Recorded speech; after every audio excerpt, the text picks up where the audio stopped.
talk to you today about improving your voice communication skills. And that's something that, so many people ask and so many people have different opinions on. I just want to firstly talk a little bit about me, just to let you know. I have over 25 years experience as a voice actor. So I do voiceover commercials in a world where a man, that kind of stuff. And I also have 25 years in radio broadcasting. Good morning. You're logged in to Slap. You have that experience. And then I also have 20 years in audio production. I do editing, etc. So voice has been my world since I was a baby. Like my mother actually said when I was born, I was like, Mommy, milk, Mommy, milk, Mommy, milk. So that's that's to tell you that, I literally was born into this thing. This is my world. This is my space. I absolutely enjoy it. And I started and I pivoted into doing coaching as a voice coach because I thought one day, what about if everybody can be a voice actor? And a voice actor essentially someone who can tap into their emotions, they understand how to communicate, and they understand context. And that's the thing that you have to learn. Now, I'm from the Caribbean, and I really got the best coaches in the world. I would say, not that nowhere else in the world is good, but Los Angeles, because it's the basically the mecca of entertainment. And so what you learned there is skill and the ability to understand how to tap into emotion. In the Caribbean, everything is you just shout. So you get a script and it's like 50% off. And it's like, you have a sale, 50% off. It's just everybody shouting. It's a party, 50% off. Everything is just loud and shouting at you. But when you get trained internationally, you really understand. And so I thought for professionals, I had so many. I was working with an organization as a manager, and people will come to present, and I would see them lacking confidence, not knowing how to engage with us. And do you know that will actually affect our decision? Someone who really doesn't know much about the product, but you just love their vibe and their energy. We'd want to engage with them. We would want to say, okay, let's sit down and find out more about your product. So product knowledge is good, but bringing the energy is so much better. And I also am a podcast coach. I've been helping people because experience in radio as a voice actor, I help people build their own podcast, launch it, understand the science of it. So that's been a nutshell. And I want to throw this question out to you, and Columba is going to help me with this. Any of you have ever had a scary speaking experience? Just wanna get a gauge as to how many people a scary speaking experience. Like as if you can think about it. And I'm not talking about now as an adult. It could be, maybe, and there's a poll that'll pop up, so you can use the poll so we could get a sense of how many people have actually had like a scary speaking experience. I can tell you, when I was about 18 and I was doing sales. Now, I got a job to do sales, not because of my presence and how I am now. This is an 18-year-old Daya. This is before I understood how to use my voice and how to be confident. And you would think that to do sales or to use your voice, you have to have a nice voice or to do voice acting. It's not about that. It's about really understanding yourself and who you are. And that's the shock of my life I got when I stepped into sales, the manager. So 69% of you said yes. I love this. This is cool, Colombo. This is really good. How many of you like ice cream? Okay, I'm sorry. Just thought it was it's just a fun thing. I thought of this when I was 18. I remember as a salesperson, I would go to the customer and I would literally be shivering. And I would say, I'm Daya Utley and I want to offer you this product. And people would just shoot me and say, no, we're not interested. I literally was feeling like I was selling religious products because, everything will just be rejected. And then my manager said, sell it to me, let me see. And when I did, he's like, oh my gosh, that is horrible. No wonder you're not bringing in any sales. And so I decided, he said, you want to really project your voice, you have to know who you are. And when I owned that, I would say that's the same time my voice career kicked off, because Everybody said, hey, you have a really nice voice. Your family has a nice voice. I came from a whole lineage of people who have pretty good voices, but that didn't matter. It's not about the quality of your voice or, how you sound. It's really about how you use it. So that's important. And the question is, how many of you would actually love to own the space you step into? Now, I'm not talking about property. A lot of people want to own their own home, but I'm talking about, a room. You step into a room and you have presence. You can be this high, but you can own the room as if you're so large. That's the big thing. And if it is, you have that feeling of ownership when you step into the room.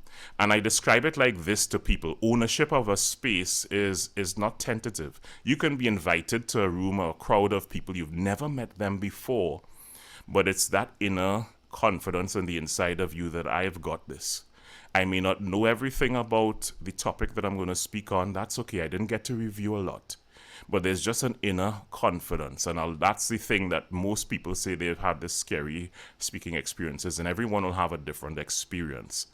But the day that I remember stepping into a room to make a presentation, it just switched in my mind. It was a mindset switch that I own this. It's like do you approach your fridge when you're home to get a glass of milk, and you kind of look around and you slowly go and open it and oh, can I get my... No, you just open your fridge, you grab your milk, you pour it in a glass and you drink it.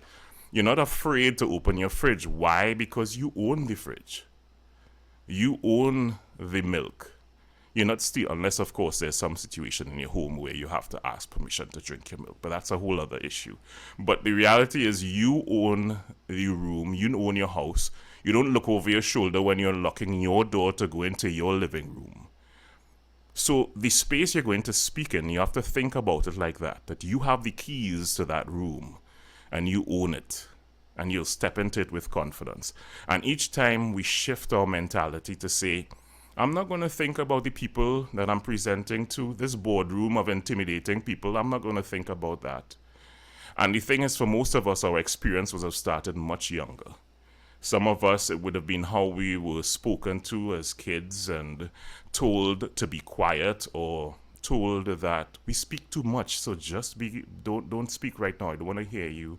Or all kinds of opinions would have been said to us in growing up. But we want to think back about that and what really defined you, and just destroy those thoughts, and say, this thing does not going to define me, no matter what my parents said, no matter what my teachers said. Today I'm an adult and I can own the room. So we want to always think about that. You could own your space and step into it by just bringing the energy.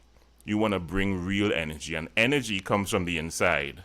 You have to think about that. Because if you think about perceptions of your own self that were created falsely by people's opinions about you, then if you think about yourself in a very positive way, you could literally step into this space and say, yeah, I'm going to bring the energy. And that means knowing exactly everything that you're going to say to the crowd you're going to speak to. So your audience will respond to energy. This is an actual study that says vocal intonation affects the perceptions of speaker confidence and attitudes. All right, vocal intonation.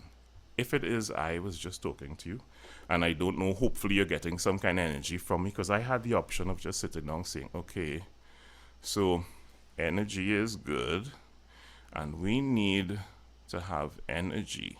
I'm sure many of you would have had people speak and present, and they're talking, and for whatever reason, they're just not connecting, and you want to take up your phone and scroll on it, and you're totally disconnected.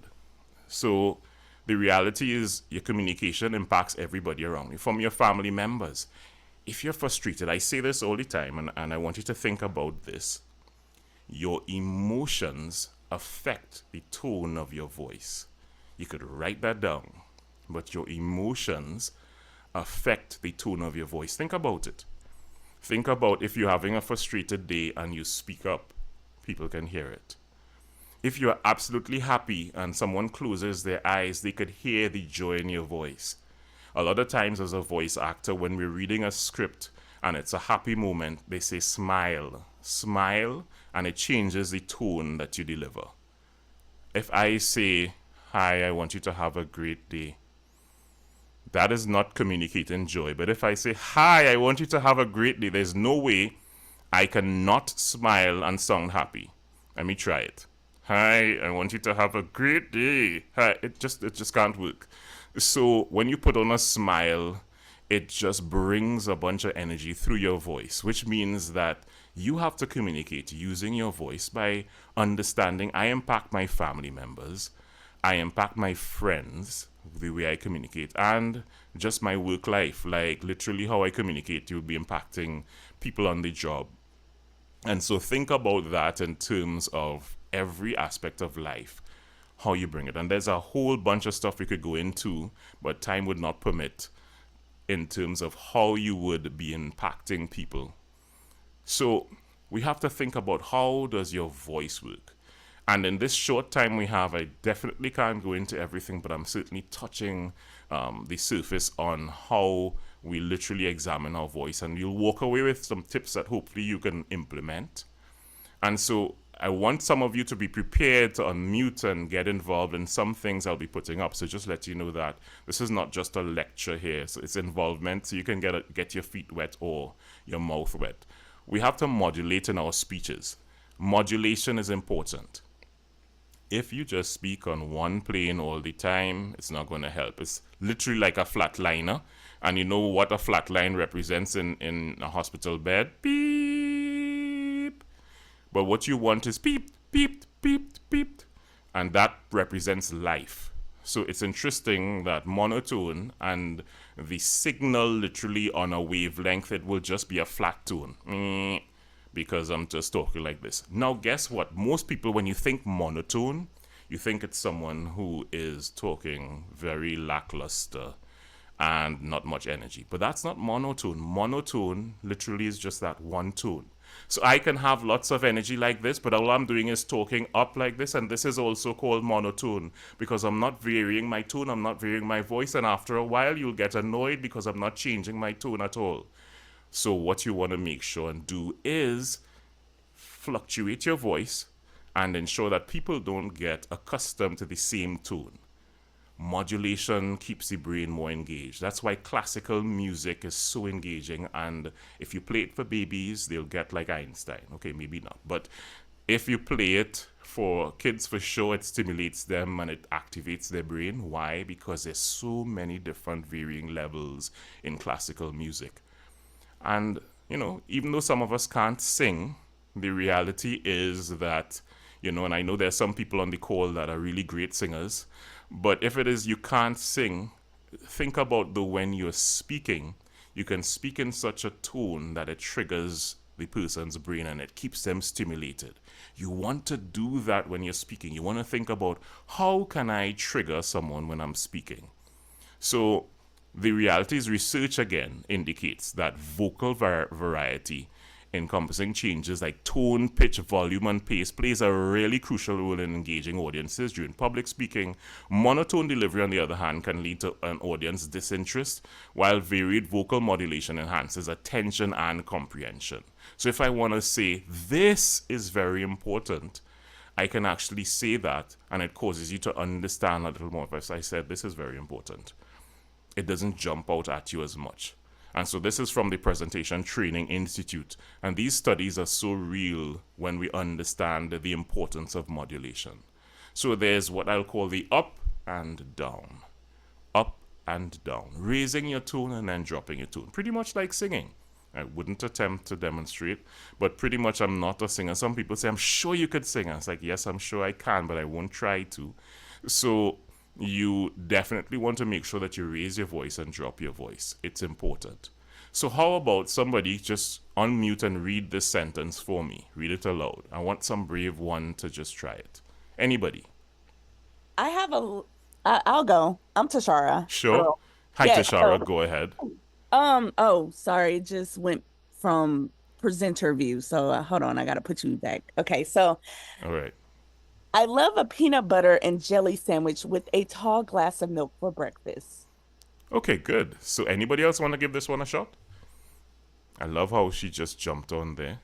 All right, I try it. I just have to make you big so that I can see actually. Okay. All I right. love a peanut butter and jelly sandwich with a tall glass of milk for breakfast. Oh, I love that. All right. Who else? One more person. I love a peanut butter and jelly sandwich with a tall glass of milk for breakfast. I like that tone as well. Nice tone. So, what you're looking at is now I've highlighted certain letters in red. And what I'm actually doing is training us so that we can emphasize certain letters. So, in this, we can actually start off by saying, I love a peanut butter and jelly sandwich with a tall glass of milk for breakfast. We can do that. And we can say, I love a peanut butter and jelly sandwich with a tall glass of milk for breakfast. And then we can say, I love a peanut butter and jelly sandwich and a tall glass of milk for breakfast. Now, notice what you're doing there is that the words that I highlighted brings emphasis. And somebody before actually did it. And we can just literally say a sentence, I love a peanut butter and jelly sandwich with a tall glass of milk for breakfast. That's just monotone. But as you emphasize, and if you notice, the words that I have in red are words that are important. You love. You want to make sure that when people are listening to you, they understand, I love a peanut butter and jelly sandwich with a tall glass of milk. Not short, because the emphasis is tall. So that stands out. Remember, we looked before in comprehension and understanding things. When you place emphasis on certain words, it pops out.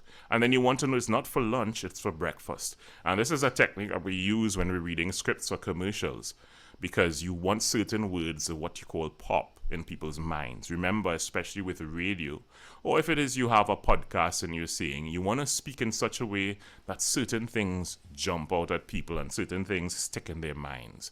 So that's very important.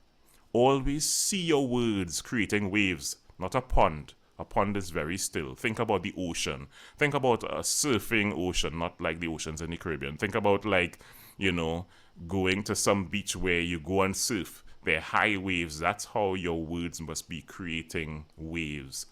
A pond is just still and calm and dead and not really creating life. So that's what we want to do with our voice. And people won't connect with us for a few reasons. One of them will be emphasis, the other is clarity, posture, and presentation. So let's just touch on those, right? Emphasis means everything. So where you see this is one sentence, and again, I want somebody, different people, to unmute. And where you see red, I want you to emphasize that one word alone. And I'll share with you how one sentence can make a big difference based on emphasis. So who's going to say this sentence for me with the emphasis on the red? Just anybody unplug and I'll speak. go to first. All right. Okay, sure. I never said she stole my money. All right. So the emphasis there was I, meaning it wasn't me. I'm not the one that said she stole my money. Who's next? I'll go. Okay. Good morning. Good I morning. never said she stole my money. All right. Which means you're saying, it never happened. I never said she stole my money. So that's good. It never happened. Next. I can I go. could Oh, Very one valid. off. I'll do the one. you can go ahead. All right. I'll do the last.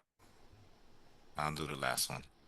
Okay, well, I'll All go. right. All right, so I never said she stole my money. I never said it. I might have implied it, but I didn't say it. So, ha. All right. Next. I'll try the next one. I never Okay. said she stole my money. That's right. It's a friend that stole it, but not her. Okay. Next. Okay, I I'll go never next. said she stole my money. I never said she stole my money. She might have taken it and exchanged it for something else, but she didn't steal it. So that's what that implies. Next. I never said she stole my money. Yeah, it was Timothy's money she stole, not mine. I have my money in my pocket. So that's what that sentence implies. And the next one, the guy, the rich radio voice guy. I never said she stole my money. All right, she stole my shoes or my pants, not my money. So one sentence makes a whole big difference. So understanding that when we're speaking, if we speak and say place emphasis on the wrong in the wrong place, then it makes a big difference. There's this movie, I think it's the the Stevensons or Jeffersons or something, but the guy said, "Hi, this is my wife Carl," and he said, "Oh, this is my wife Carl." So obviously, when he said, "This is my wife Carl," it sounds like his wife's name is Carl, but the guy's name is Carl, and he was introducing his wife. So notice, like in the Caribbean, there's a book. They said, "Look in the road ahead." Now, in the road ahead would mean like somebody cut off someone's head and placed it in the middle of the road. So it's not "look in the road ahead." It's "look in the road ahead." Understand the difference in emphasis. You have to be so careful when we're speaking. And particularly for some of us, I guess, if English is not our native language, it's so good to understand emphasis because it can be embarrassing sometimes for us. Even for English speakers, you definitely can have a challenge by placing emphasis somewhere in the wrong place. So that's so important. Expressing with clarity of speech. Articulation exercises. Now, I want you to understand this, right? For all of us, if you're speaking, you have something called articulators, and that is your lips, your teeth, your tongue. These are the tools that we have that's in this thing called our head and our face and our breath that gives us sound, which includes our lungs and how we breathe. So articulation exercises, it's like for those of you who are in the gym and love to work out, you want to develop your muscles, and that's great. But articulation exercises help to work out your tongue muscles and your breathing to ensure that when we speak with clarity. And so practicing articulation exercises daily help us with our clarity of speech. Sometimes we have problems like, so I want to say hello, good morning, hi everybody, how's you doing? And then your end of your sentence fades and you don't hear very important critical information. It happens to so many people.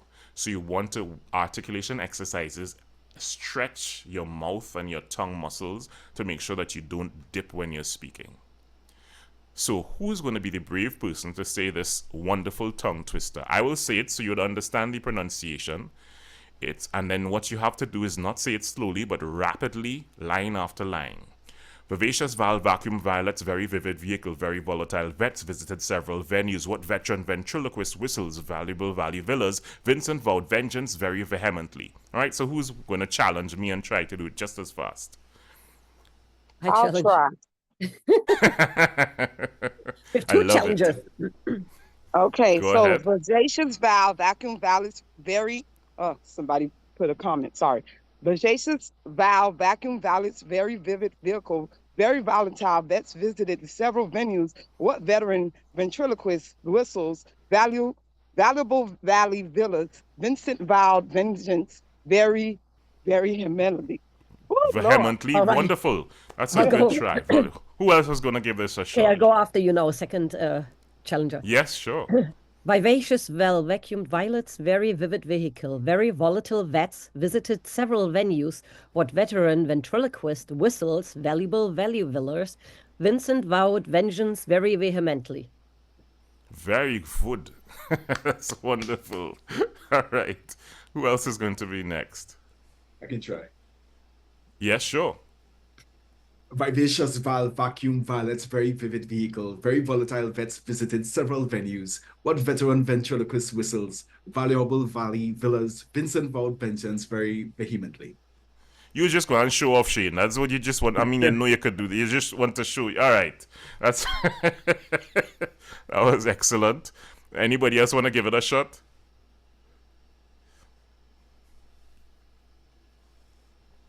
Okay. So no other brave souls. Let's jump to this now. Posture is very important. Posture, if it is you are slouched over, can you possibly breathe as well as if you are erect? Anybody who is speaking and their voice is flowing, you realize that there's an upright posture and your voice is projecting. If it is I bend over like this, there's no possible way the air can flow through my lungs and get out properly. It can't happen. So you want to make sure that you have an upright posture. If you're on a stage, Sometimes people lean up on the lectern or they cross their legs. There's something about standing firm and having a proper posture. There's a lot more power. Speaking is a tiring thing.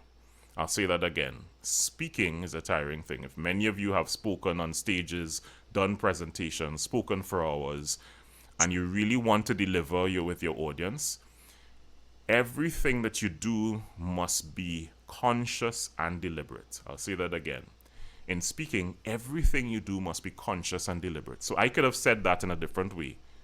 Everything you do must be conscious and deliberate. Or I could have said, everything you do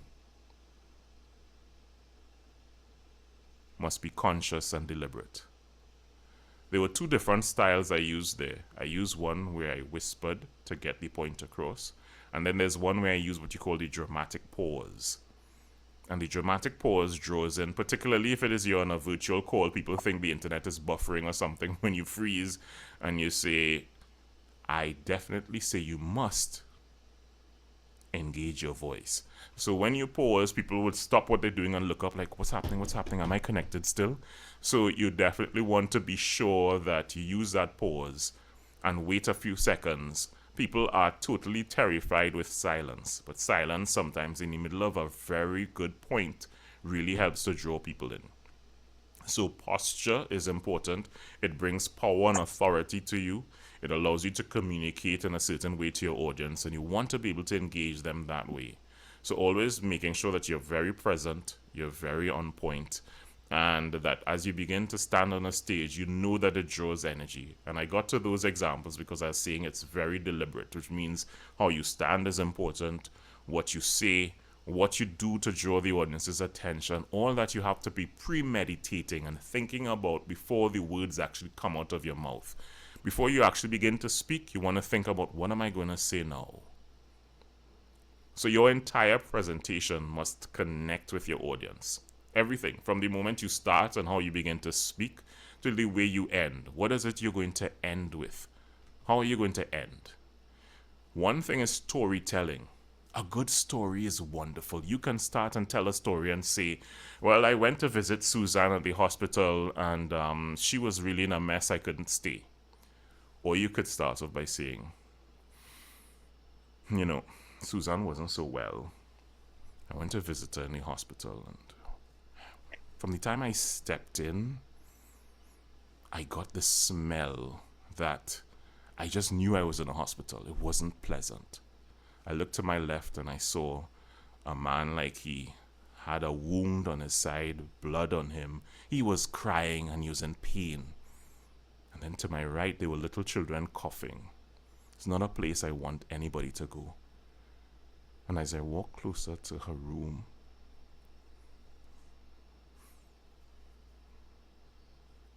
I couldn't bear staying, just to see how she was looking. Things plugged into her. I just heard this machine. Beep, beep, beep. I just had to leave. I couldn't stay. No, that is storytelling. You could tell a story. That's not a true story. I just made that up. But what I'm using inside of there is emotion. I'm bringing you into the entire story. I created a picture. I tried to create several things in storytelling. You want to stimulate the senses. You want to stimulate visuals. You want to stimulate the people's visual ability, because when you paint a picture, people can actually see it. You want to talk about colors. You want to talk about what you heard. You want to talk about what you smelt. Sometimes you want to talk about what you tasted. It's like reading a good book. When you read a good book, everybody's image comes up differently. Like if I were to describe something to you, everybody, if I said sketch it, every one of you will sketch something different, because you would each see something else. So storytelling allows the brain to engage, as opposed to just telling somebody, well, I went and did this. So think about storytelling in your presentations. It really helps to bring people in. Visuals are important. Lovely visuals, as opposed to just text. If it is you wanted people to read, then you just start a book club or something. I mean, why have a set of text on your presentation and let everybody read it? and then crowd interaction, asking people, well, how they feel about something, what they think about something. And don't be afraid to look at people in the eye. Comedians are great at that. They would own a stage. They would walk back and forth. They would go to the left side and say, what do you think? And then say, sir, how are you feeling? Did you come with her tonight? And they would literally engage in every person, bring the entire audience in. And that's a really, really good, powerful. If you just focus on the people right in front of you and forget the people on the left and the right, they start to chat with each other because you're not interested in them. And so you really want to make sure that you engage with your audience, asking questions, making eye contact. Even sometimes, if you can, stepping into the crowd and walking through the crowd. If you have a microphone that's detachable and cordless, do that in your presentations. It's important. So speaking involves a smooth flow. And we must make sure and eliminate what we call filler words. So what happened was, we definitely want to eliminate that. If you speak smoothly, filler words communicate lack of confidence. And each time you use a filler word, it says, well, they're not too sure what they want to say. Have you ever met someone who starts to say something? Yesterday I went, well, before that, what happened when I woke up, what happened was that, so there are 3 people and they haven't started or expressed themselves as yet. Maybe you do that at times.